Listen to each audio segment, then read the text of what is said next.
Assalamu алейкум, урматтуу кыргыз эли. Мына бүгүн 12-май 2024-жыл болуп калды. Биз азыркы учурда Төбө башынын туннелдин түндүк тарабында турабыз, туугандар. Кар аябай катуу жаап атат, көрүп атасыздар. Кар кечиндеси, жолдор муз дагы болуп калышы мүмкүн, туугандар. Жана башка жаңылыктар күтмөгө. Видеонун астындагы видео караган бармакчаны басып, биздин каналга мына мүнтүп катталып коюңуз. Ошондо гана сиздер дүйнөлүк жаңылыктардан кабардар болуп турасыздар.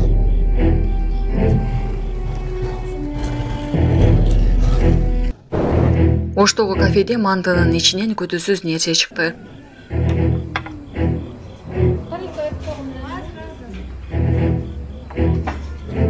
Ош шаарындагы мына Райхан деген кафеден үй бүлөсү менен тамактанганы кирдик эле. Мантынан азыр эмне чыкканын силерге көрсөтөм. Анан азыр ашканасына да киресиз. Оштогу кафелердин биринде мантынын ичинен үйдөн бир топ кылы чыкты. Бул тууралуу кала тургуну Бексултан Калыбеков өзүнүн баракчасына жазып чыкты. Анын айтымында Ош шаарындагы кафеде санитардык талаптар сакталган эмес. Жеп жаткан мантыбыздын ичинен бир кыл эмес, бир үйүм кыл чыкты. Жетекчисин чакырып, жакшы эле айтсам, кошулуп кетиптир деп текеберленет. Жетекчисинин сөзүнөн кийин ашканасынын ички абалын тартып чыкты.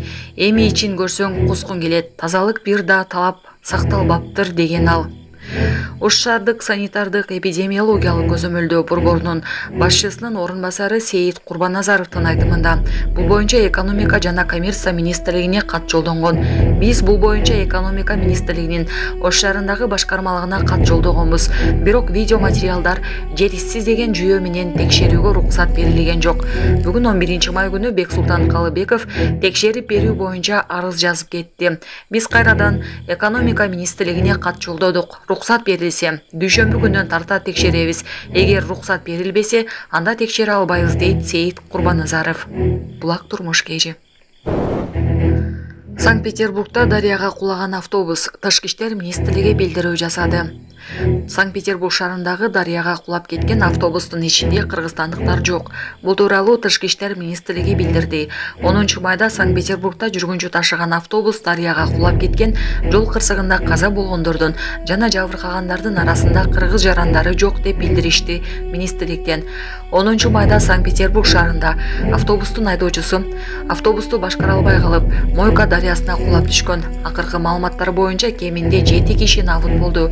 Дагы экөөнүн абалы оор. 40 жаштагы автобустун айдоочусу Рахмотшо Курбанов кармалды. Ал учурда ооруканада жатат. Булак супер кежи. Урматтуу Москвадагы мекендештер, сиздерге таза жана оригинал документтер керек болсо, сиздерге Абдуталип мырзаны сунуштайбыз. Алдыңыздарда турган бардык документтерди бат жана таза жасап берет. Регистрация 3 айга, 9 айга, продление 3 айга, 9 айга таза жана ишеничтүү базасына жооп берет.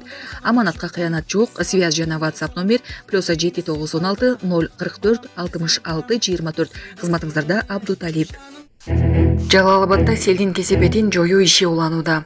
10-11-май күндөрү Жалал-Абад облусунун Сузак, Аксы, Токтогул, Чаткал райондорунда жана Майлуу, Каракөл шаарларында сел жүрүп, 5 турак жайдын королорун жана ички чарбалык жолдорду каптаган. Аксы районунун Кара Суу дарыясында суунун деңгээли көтөрүлүп, Каракамыш айыл аймагында дарыянын жээгине чектеш жайгашкан 4 турак үйгө кооптуулук жаралган.